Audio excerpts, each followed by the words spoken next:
Hello. In the traditional motion picture story, the villains are usually defeated. The ending is a happy one. I can make no such promise for the picture you're about to watch. The story isn't over.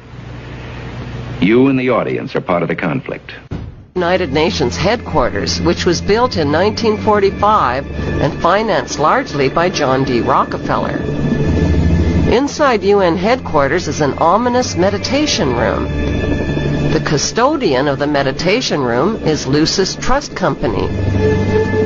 At one time, the Lucis Trust was located at 666 United Nations Plaza and was formerly named Lucifer Publishing Company. The Rockefeller-funded UN meditation room is 33 feet long and 18 feet wide. 18 feet is 6 plus 6 plus 6. The small, dimly lit, windowless room was built in the shape of a pyramid that is laying on its side. At the center of the room is a 4-foot-high, black, casket-shaped stone slab which weighs 6.5 tons and is extremely magnetic and rests on a concrete pillar. The pillar descends beneath the floor into the bedrock and taps into the Earth's hyperdimensional energies to induce a state of altered consciousness. Not far from the meditation room is the United Nations Security Council chamber. This is the emergency room of the UN, where the world leaders meet when there is a threat to peace. They decide the fate of nations. Notice the giant mural that towers over the Security Council room. The central focus of the UN mural is the phoenix bird that has risen. The phoenix bird is a symbol of Lucifer. Egyptians believed that the phoenix symbolized a god who rose to heaven in the form of a morning star like Lucifer after his fire immolation of death and rebirth. Notice that the phoenix bird is not standing above his own ashes. He is standing above his old skin. Like a snake, he has shed his old skin and is revealing himself as God at the center of the mural. At the top left, there is a church steeple without a cross. The missing cross symbolizes the death of Christianity. Below, a woman receives the rays of the sun god, while the man in front of her plays Pan's flute.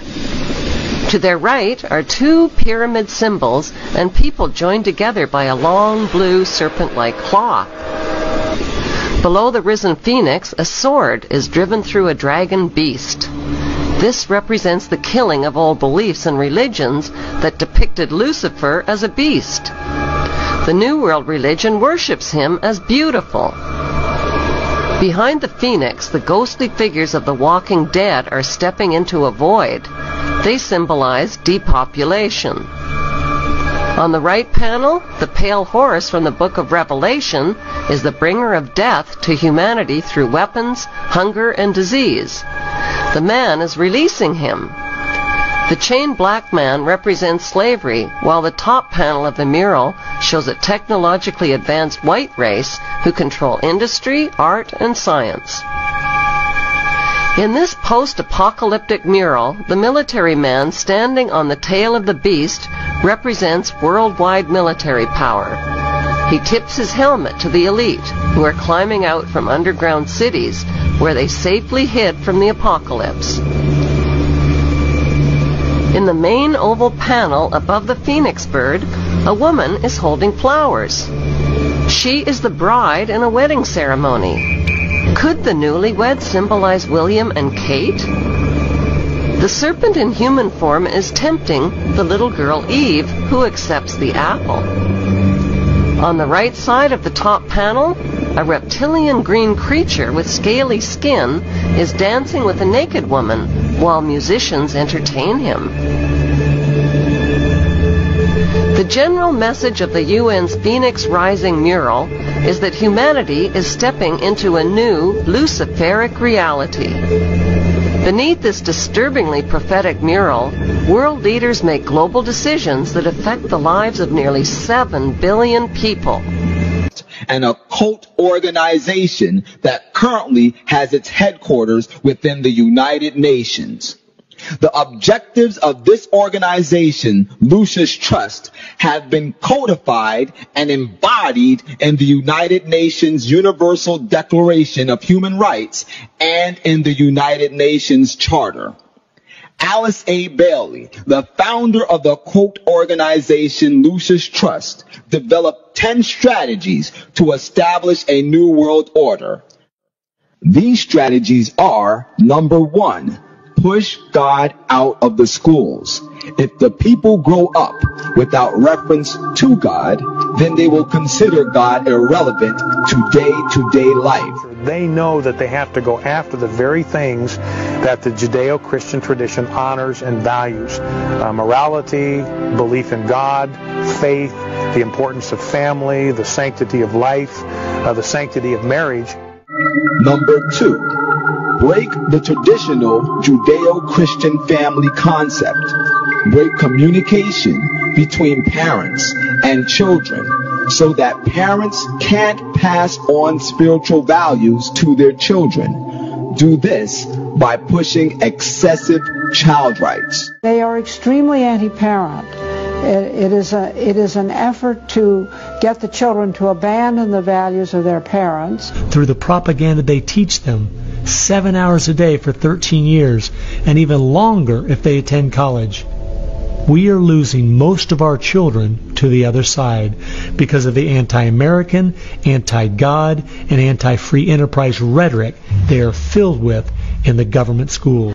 Number 3, remove restrictions on sex. Sex is the biggest joy, and Christianity robs people of this. People must be freed to enjoy it without restrictions. But their game right now is to corrupt the 15 to 25-year-olds or less. And right now they're down in the first grade with Heather Has Two Mommies, Daddy's Roommate, Gay Pride Parade, and now by 8th grade they'll pass out condoms in school colors because that's so patriotic. Number 4, since sex is the greatest expression of man's enjoyment of life, man must be free to express sex in all its forms. Homosexuality, orgies, even bestiality are desirable so long as no one is being abused or harmed. We also see immorality being promoted through our schools. The kind of sex ed curriculum that is being used and paid for with our tax dollars would shock most parents. Number 5, people must be free to abort unwanted children. If a man can have sex and then live without the consequences, then the same should be true for a woman too. They are for the entire feminist agenda, starting with abortion on demand, tax-funded abortions. Number 6, every person develops soul bonds. So when a soul bond wears out, a person must be free to divorce. When one starts to grow, one must be free to get together with that person, even if they are married. Their entire purpose was to detach our culture from any moral anchors whatsoever. Number 7, diffuse religious radicalism. Christianity says Jesus is the only way. Diffuse this by A, silencing Christianity, and B, promoting other faiths, the creation of interfaith harmony. At its core, it's a rebellion against God and God's laws. And that's what the battle is about. That's what the assault is on. That's why Christianity is a target. Number 8, use the media to influence mass opinion. Create mass opinion that is receptive to these values by using TV, film, the press, etc. Note well, what Western believers call normal in the African church would be pornography. They look at what holds society together, they understand it, but they don't want that. They want change, and they will subvert and rot every good and decent thing we believe in. Number 9, debase art in all its forms. Corrupt music, painting, poetry, and every expression of the heart and make it obscene, immoral, and occultic. Debase the arts in every way possible. They've done everything in their power to dumb down our children, undermine our families, rewrite our history, and promote obscenity and immorality everywhere that they can. And number 10, get the church to endorse every one of these 9 strategies. Get the church to accept these principles and to say they're okay.